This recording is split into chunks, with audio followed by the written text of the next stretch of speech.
Any unstable individual can come up with a creepy fan theory about your favorite childhood cartoon, and that's why we call them fan theories. However, every once in a while we come across some that are just too compelling to ignore. Hope you guys enjoy top 10 cartoon conspiracy theories to ever exist.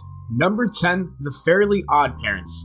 This Nickelodeon cartoon is about the adventures of Timmy Turner, who is granted two fairly odd parents named Cosmo and Wanda. The reason why he has fairies is because of his miserable life. In the show, his parents are constantly ignoring him, his classmates bully him, and his babysitter tortures him. You'd expect his life to get better because he has an endless amount of wishes, but it never does. Some people believe that his fairies are metaphors for antidepressants. They're supposed to help him get through his struggles. Also, whenever Timmy abuses their magic, there's always a serious side effect. Another theory is that Mr. Crocker has been sexually abusing Timmy for years. This is why his teacher is always trying to steal his fairies, which actually represent Timmy's innocence, hope, and joy. Number 9, Batman the Animated Series. This theory will make you never look at the show the same way again. After tragically losing his parents, Bruce's life was forever changed. The villains he fights do not actually exist. He is just having a battle with his inner demons. Each villain in the show represents something different. Two-Face symbolizes his two different personalities. During the day, he's Bruce Wayne, the billionaire playboy. During the night, he's Batman, the vigilante who fights crime. Mr. Freeze represents how he can never maintain long-term relationships because he's always pushing people away from him. He knows that the people close to him always end up getting hurt the most. The Joker's main purpose is to show us all the insane thoughts Bruce has. This probably isn't true, but it's interesting to see how most of the villains have at least one thing in common with Batman. Number 8, Hey Arnold. The writers led us to believe that this show is about Arnold's life, but what if we're seeing this the wrong way? Maybe Hey Arnold was actually meant to be about Helga. This makes sense because she's the only character that ever gets monologues, and the title of the show is a quote directly from Helga. Her long speeches make it seem as if the story is being told from her perspective. The show spends so much time focusing on her personal issues and struggles. Her mother is an alcoholic, her father doesn't really care about her, and her family expects her to be as successful as her older sister. Also, she has a huge crush on Arnold, but can never admit it. She pretends she hates him, even though she's in love with him.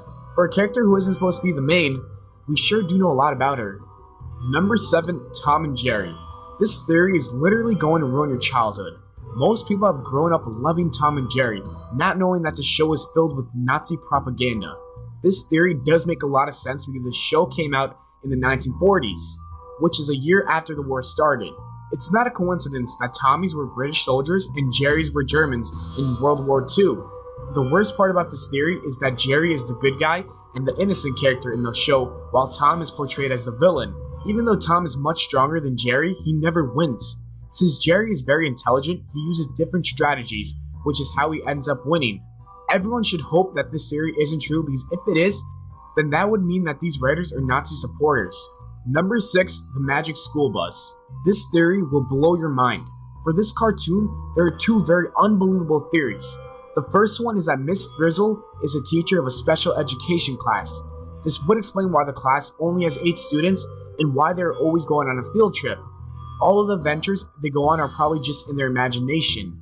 The second theory is that the Magic School Bus kids grew up to be on Captain Planet.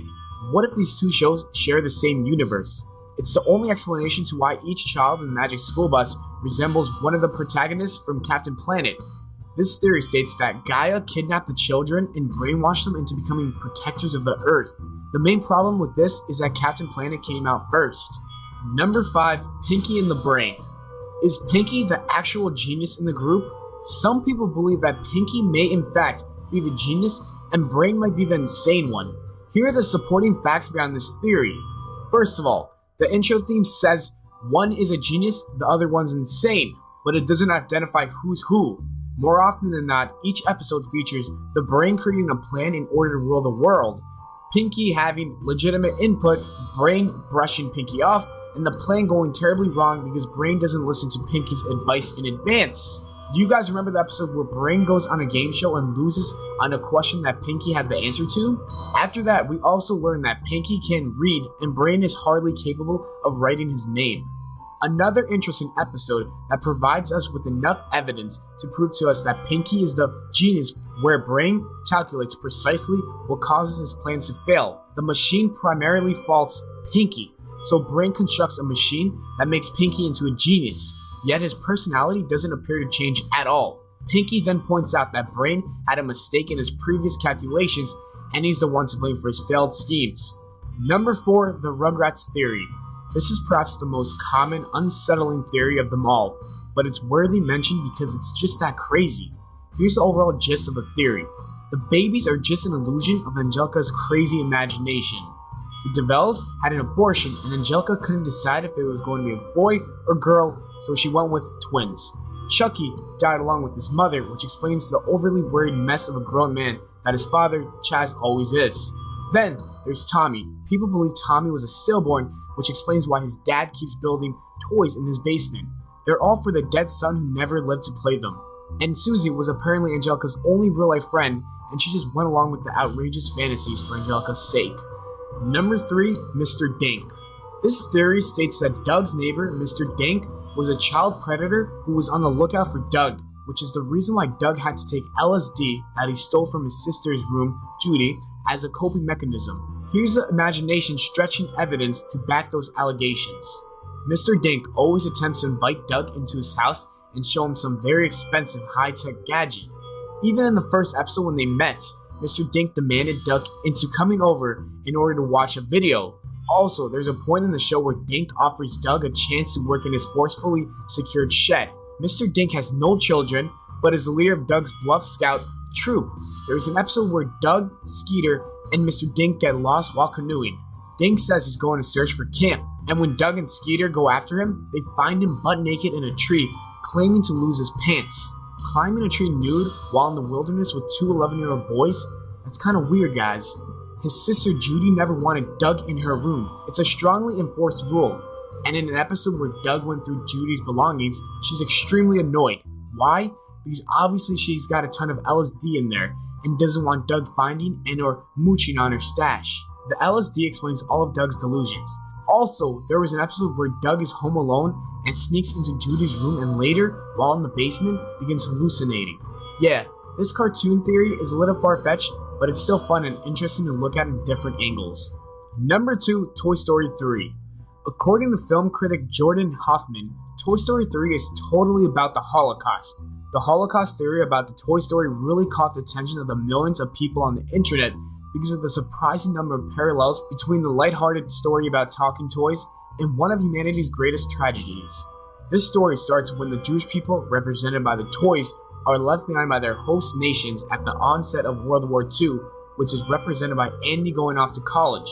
At this point, the toys leader Woody recommends to hide in the attic, kind of like Aunt Frank style, but they quickly get caught and shipped off to Sunnyside Daycare, you know, a place where the Jews were sent, kind of like the concentration camps, and mistreated by the little children, which are closely related to the Nazis. The abusive toys who lived in Sunnyside are the version of the Jewish police who helped push their fellow Jews into trains for Auschwitz.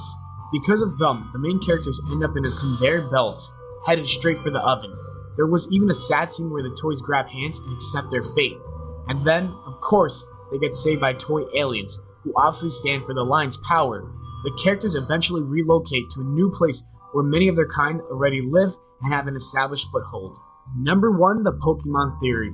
Have you ever wondered that the pacing, tone, and story progression of Pokemon changes after Ash is hit by lightning in the early episodes? How Ash and his world are relatively normal until after the incident? So here's a theory behind this famous cartoon. It is believed that the accident with his bike put Ash into a coma. Days later after the accident, Ash was found barely alive on the floor and was quickly rushed to the hospital and treated with heavy doses of medication. The medication took effect and stabilized his coma dreams. The drugs allowed him to live out his Pokemon Master fantasies. The coma and fantasy explains why his body never really changes throughout the course of the show. It also explains the universal socialism as he created up a safe government structure that would run smoothly and keep the world going, allowing his journeys to continue.